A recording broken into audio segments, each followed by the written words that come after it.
De volta com a Ação Nacional, que hoje está falando sobre o sistema de ensino. Nós já estabelecemos um panorama sobre a qualidade da educação no Brasil, discutimos a eficácia dos processos seletivos e vamos saber os desafios no ensino superior. Bom, professor, agora eu queria focar um pouquinho aqui com você. O aluno finalmente chegou à universidade, e agora? O que fazer? Como ele ter um bom aproveitamento dentro da universidade? Bom, ele chega, claro, com muita expectativa, né?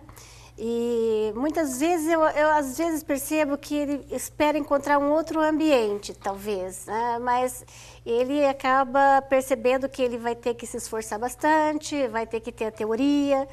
Muitos acabam escolhendo carreiras que o vão levar naturalmente para o mercado. Então, hoje em dia estão em alta algumas carreiras, como marketing, publicidade e propaganda.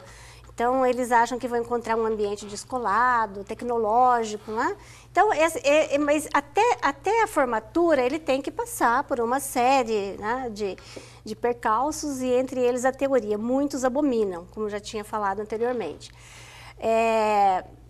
O que é interessante perceber, que nós percebemos também através de pesquisas, inclusive, que algumas carreiras estão sendo preteridas. Letras, né, por exemplo, matemática. Esses cursos não têm tido muita procura. Por quê? Justamente porque são carreiras que vão necessariamente levar esses alunos, salvo algumas exceções, para o ensino. Isso está envolvido também, né, professor Antônio, na questão que aí vai para o professor, né? E precisamos de professores. Exato, então eu acho que isso é uma questão muito séria. É uma questão salarial muito séria, né? Que envolve os professores, né? Exato, eu creio que sim. Na verdade, existem algumas ações do governo do Estado, até do Ministério da Educação, né, no sentido de forçar um pouco, de valorizar um pouco o ingresso do aluno nos cursos de licenciatura, porque nós vamos viver um momento em que nós não temos mais professor. E a escola sem professor não existe. E aí o professor é essencial para que a escola tenha qualidade e a boa formação do professor. Então, é triste a gente ver que, como disse a colega aqui, que nós não temos mais procura nos cursos de licenciatura nas universidades. E nós precisamos de bons professores de português, de matemática, de química, história, geografia, porque eles podem fazer a diferença na vida dos nossos alunos. Senão a gente vai acabar improvisando professores, e o professor improvisado é um professor que não tem os conhecimentos mínimos daquele que concluiu uma licenciatura por completo. Porque muito aluno fala, nossa, tal professor, ele sabe muito, ele tem conteúdo, mas ele não tem didática, né? Ou seja, ele não passou por todo um processo pedagógico que o qualifica para ensinar também, né? Essa questão da formação do professor precisa ser estimulada a qualquer custo, rapidamente pelas autoridades, né? O Estado de São Paulo fez um programa aí que tenta valorizar o professor, né? Com algum sucesso, tem colocado o professor em residência educacional, que a gente chama, para ele poder ir na escola e fazer já a experiência docente antes dele se formar, para quando ele chegar na sala de aula, ele já ter vivenciado uma série de experiências que facilitam o trabalho dele.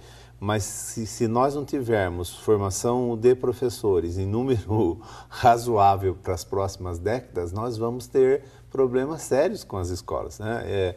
Eu, por exemplo, estou em fim de carreira, né? Alguém tem que me substituir, e assim por diante. E outros estão precisando ser substituídos, né? E o professor é a alma da escola.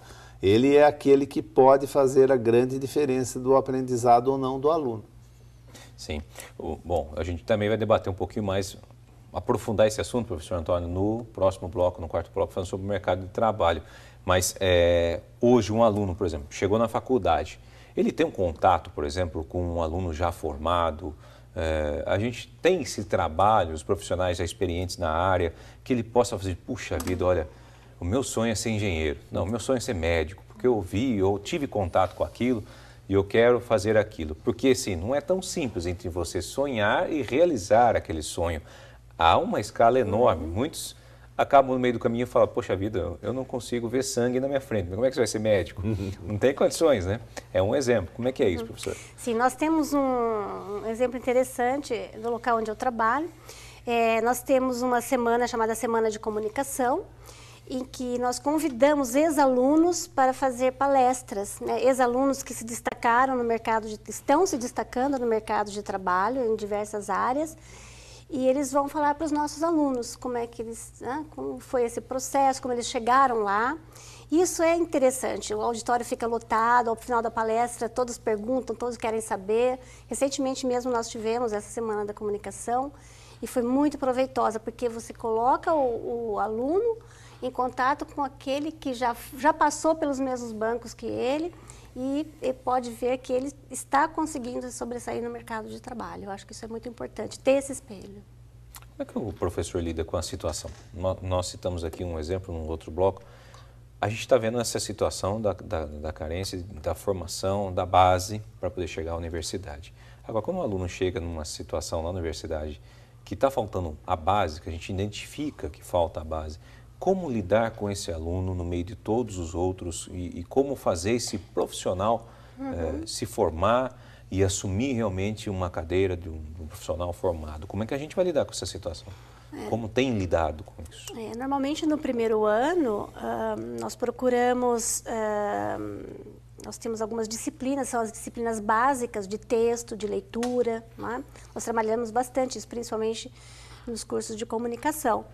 Então, é uma tentativa assim, de dar esse reforço, né, e fazer com que ele compreenda a importância da leitura na universidade. Não tem como ele passar pela universidade sem se dedicar à leitura.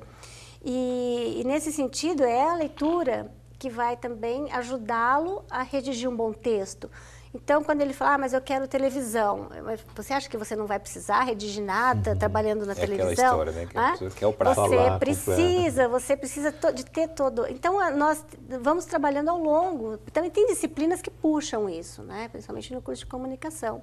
Então, ele acaba tendo esse incentivo ao longo do curso também. Alguns estudiosos falaram assim que nunca se teve tanto acesso à informação, mas com pouca formação. Essa é a realidade que a gente está vivendo hoje, porque assim, acesso à informação todos têm. A internet está aí, é um mundo a se descobrir, né? Mas acaba tendo esse problema da formação da pessoa, né? O problema é que informação não é conhecimento, né?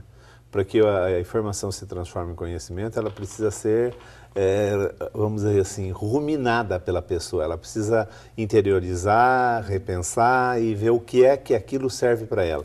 Então, essa quantidade de informação que a gente tem não forma ninguém. Ele precisa realmente pensar na informação, questionar essa informação, aí sim ele vai ter o conhecimento que é necessário para ele agir adequadamente na sociedade que espera sempre bons profissionais. Porque a informação vem a todo momento, né? Ela vem e vai embora. Agora, como selecionar daquilo tudo, né, tão acessível a ele, aquilo que ele deve reter de fato, né, que é o conhecimento que vai ficar. Aí depende do aluno. Sim, o papel, eu acho, nós estamos discutindo isso, mas há a questão da universidade, da escola, da universidade, do professor, mas o empenho do aluno é fundamental, né? Então, quando nós trabalhamos com textos e tudo mais, a gente fala, olha, o meu papel aqui é mostrar um pequeno caminho para você. Se você não fizer a sua parte, não adianta nada, né? E mesmo alguns alunos que não tiveram, eu já fui professor universitário também, que não tiveram uma formação a contento no nível de ensino médio fundamental, muitas vezes vão conseguir essa formação na universidade, né? E eles vão ser bons profissionais. E vão correr atrás do prejuízo, porque, como a gente costuma dizer, né? Se ele quiser, ele chega lá, né? A gente, quando quer atingir um objetivo, a gente vai atrás e consegue. Agora, aqueles alunos que são obrigados a ter que trabalhar durante o dia para poder pagar a sua faculdade no período noturno, eles acabam sendo mais prejudicados em relação aos outros ou não? É claro que o ideal é ter o tempo todo para estudar, né? O aluno que entra na escola, que entra na universidade, ter um tempo hábil para poder frequentar as aulas, e ter um tempo hábil para poder estudar, ler, fazer os trabalhos, estudar para as provas e tudo mais. O que acontece é que muitos não têm esse tempo. Eles trabalham o dia inteiro, muitos ou trabalham de dia e estudam à noite, ou então estudam na parte da manhã e trabalham a parte da tarde e à noite. Então, agora, muitos se destacam, mesmo assim. Eles se esforçam e vão em frente. Ok. Bom, esse é a Programação Nacional, nós estamos falando sobre educação no Brasil. Nós vamos para um rápido intervalo e voltamos daqui a pouquinho.